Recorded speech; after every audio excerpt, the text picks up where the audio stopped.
अल्हम्दुलिल्लाहि वकफ़ा वस्सलातु वस्सलामु अला सय्यिदिल अंबिया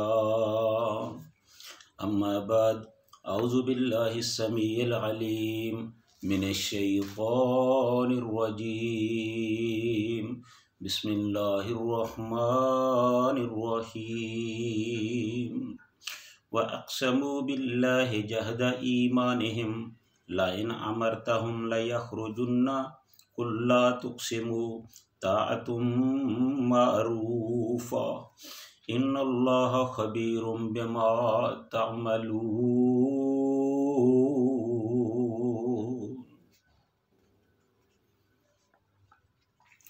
व अक़्समू बिल्लाहि जहदा ईमानिहिम,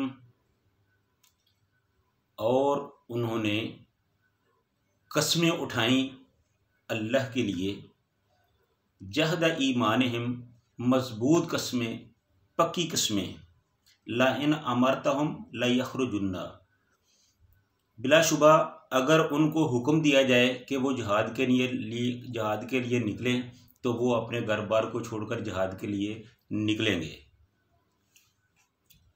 कुल ला तुक़सिमू, ए नबी सल्लल्लाहु अलैहि वसल्लम आप फरमा दीजिए कि ला तुक़सिमू, तुम्हें कस्में उठाने की ज़रूरत नहीं है।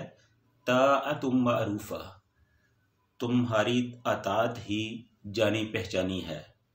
इन्नल्लाह, बेशक अल्लाह ताला, ख़बीरुम बिमा तअमलून, अल्लाह ताला तुम्हारे उन कामों से बाखबर है जो तुम करते हो।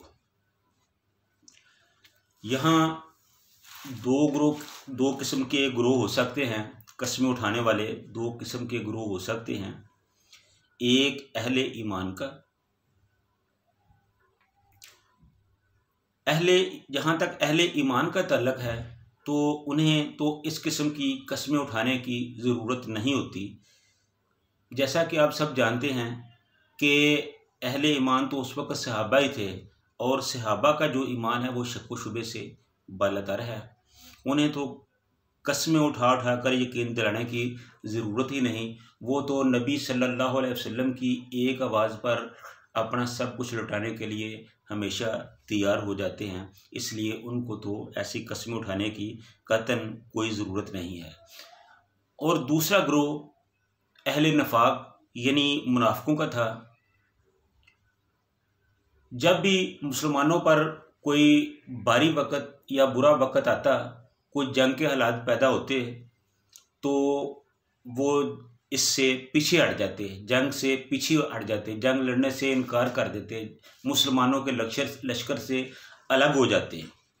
और जब हालात नॉर्मल हो जाते तो फिर उस वक़्त वो बड़ी बड़ी कस्में उठाते, मजबूत कस्में उठाते, अल्लाह ताला के सामने इस बात का अहद अकरार करते कि अगर रसूलुल्लाह सल्लल्लाहु अलैहि वसल्लम हमें इस बात का हुक्म दें कि अपने घरों से निकलें जहाद के लिए, तो हम अपना सब कुछ कुर्बान कर देंगे, हम ये करेंगे वो करेंगे। तो जब वो इस किस्म की बातें करते तो अल्लाह ताला ने रसूलुल्लाह सल्लल्लाहु अलैहि वसल्लम से फरमाया कि कुल ला तुक़सिमू, कि ए मेरे नबी आप इनसे कह दीजिए कि कस्में मत उठाएं, तुम्हें कस्में खाने की ज़रूरत नहीं है। ताअतुम मारूफ़ा, कि तुम्हारी अतात ही जानी पहचानी है, तुम्हारे रवैये ही खुद बता रहे हैं कि तुम क्या सोचते हो, क्या करते हो, क्या चाहते हो। जो तुमने बदर में किया, जो तुमने उहद में किया, तुम्हारे कस्में खाने का मकसद भी सिर्फ यही है कि तुम मुसलमानों को किसी न किसी तरीके से अपना यकीन दिला दो कि अब तुम ऐसा नहीं करोगे।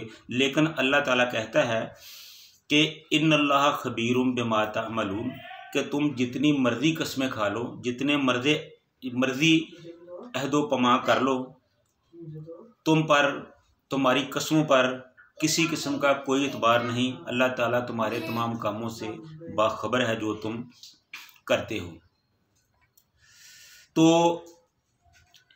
ये जो अहले नफाक थे, मुनाफिक थे, ये उनके सिलसिले में ही ये कहा गया है कि उनका ये वतीरा था कि जब भी कोई इस किस्म का मामला बन जाता तो वो मुसलमानों को धोखा देते। जिस तरह के उहद के मैदान में भी ऐसा हुआ। जब बदर का मार्का गर्म हुआ तो रसूलुल्लाह सल्लल्लाहु अलैहि वसल्लम ने अपने सहाबा से पूछा कि आपकी क्या राय है। तो तमाम सहाबा ने कहा कि हमें बाहर निकलकर खुले मैदान में काफिरों का मुकाबला करना चाहिए।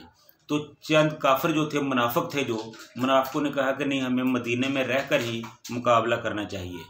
तो मदीने में रहकर मुकाबला करने का मतलब तो ये था कि आप बैल मुझे मार। जब सब कुछ दुश्मन के कब्जा और कंट्रोल में आ जाए तो फिर किसी से मुकाबला क्या है। तो रसूलुल्लाह सल्लल्लाहु अलैहि वसल्लम ने तमाम सहाबा की राय के मुवाफिक बाहर निकलकर दुश्मन का मुकाबला किया।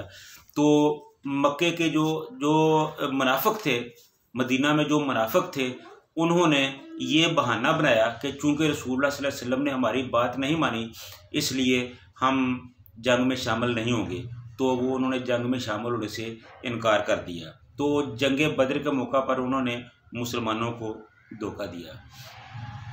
फिर जब जंग उहद का मामला आया, मसला बना, तो उस वक़्त भी उन्होंने यही बहाना बनाया कि तुमने चूँकि हमारी बात नहीं मानी, हमारी तजवीज़ इस तरह थी और आपने इस तरह किया है, लिहाजा हम आपके साथ नहीं चल सकते।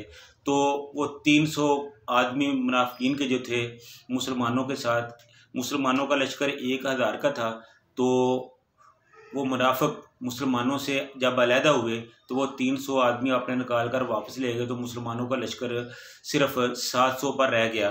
तो इसका मकसद सिर्फ यही था कि मुसलमानों को बददिल किया जाए, मुसलमानों में मायूसी फैलाई जाए। तो लेकिन अल्लाह ताला ने मुसलमानों को हौसला दिया, ताकत दी, तो उन्होंने काफिरों का मुकाबला किया। तो इसी तरह वो मौका ब मौका मुसलमानों को तकलीफ़ पहुँचाते, इज़ाब पहुँचाते, धोखा देते, फ़रेब करते। तो यहाँ भी उसी बात का तज़किरा हो रहा है कि जब मुसलमानों को ज़रूरत होती है उनकी, तो उस वक़्त तो वो अलग हो जाते हैं, हमसे लड़ने से इनकार कर देते हैं। और जब हालात सही हो जाते हैं, हालात नॉर्मल हो जाते हैं, हालात ठीक हो जाते हैं, लड़ने की ज़रूरत बाकी नहीं रहती, तो फिर वो दोबारा आते हैं और फिर वो कस्में उठानी शुरू कर देते हैं कि अब अगर आप हमें कहेंगे तो हम ज़रूर लड़ेंगे, अगर आप कहेंगे तो हम अपने बाल बच्चे को लेकर भी निकलेंगे, जहाद करेंगे, हम ये कर देंगे, वो कर देंगे, मुख्तलिफ़ किस्म की कस्में उठाते हैं। तो उनके इस रवैये को देखते हुए अल्लाह ताला ने कहा कि ए नबी, आप इन्हें कह दीजिए कि आपको कस्में उठाने की ज़रूरत नहीं, आपको हमने देखा हुआ है, हम आपको जानते हैं, तुम्हारी कस्मों का भी हमें कोई एतबार नहीं है, तुम्हारी कस्मों का भी हमें कोई एतबार नहीं है। तुम जितनी मर्जी कस्में उठा लो, हम तुम पे एतबार करने वाले नहीं है। जो तुम्हारा रवैया है वो हमारे सामने है, पहले भी तुमने धोखा ही दिया है, अब भी तुम धोखा ही दोगे।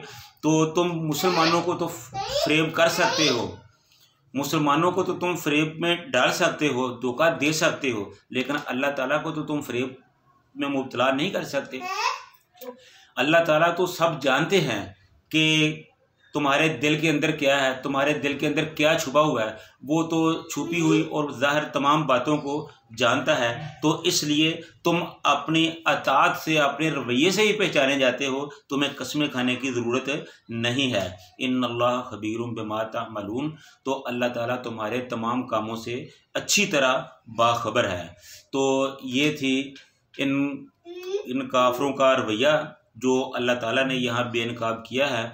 और अब भी मुसलमानों को ये चाहिए कि वो अल्लाह पर ही भरोसा करें, अपनी जमीयत पर ही भरोसा करें, अपने नज़रियात पर ही भरोसा करें, काफिरों पर भरोसा ना करें, मुनाफिकों पर भरोसा ना करें।